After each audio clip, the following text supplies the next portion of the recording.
Hi everyone, so following on from our ISOFIX installation video the other day, I thought I'd also do a video on how to install the infant carrier with the seatbelt.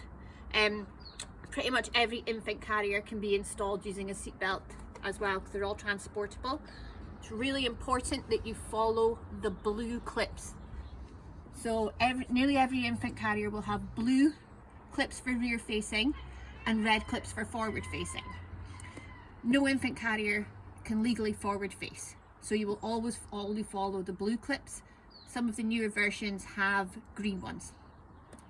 So this is baby Ruben. He's our demo baby for just now. So this is just to show you how you would safely and securely install your infant carrier using the 3-point seat belt.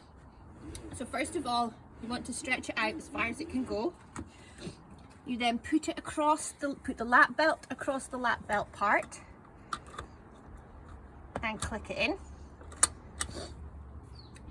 making sure that it sits underneath the blue clips. You then take this part, the shoulder part, and put it around the back of the seat. Now this looks like it's not going to fit because it's quite a tight fit, but it will. So what you need to do in order to get it to fit securely is tilt the seat slightly, locate the blue clip on the back of the seat here, and then you slide the seat belt down and under, making sure it's not twisted.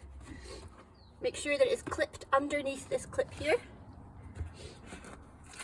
Then you pull it, remove the slack, pull it tight, and there you have your secure install. It's really important that the lap part goes across the lap part of the baby and the shoulder part goes around the back of the seat.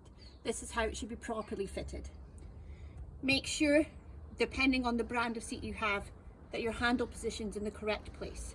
This acts as a roll bar in the event of a collision.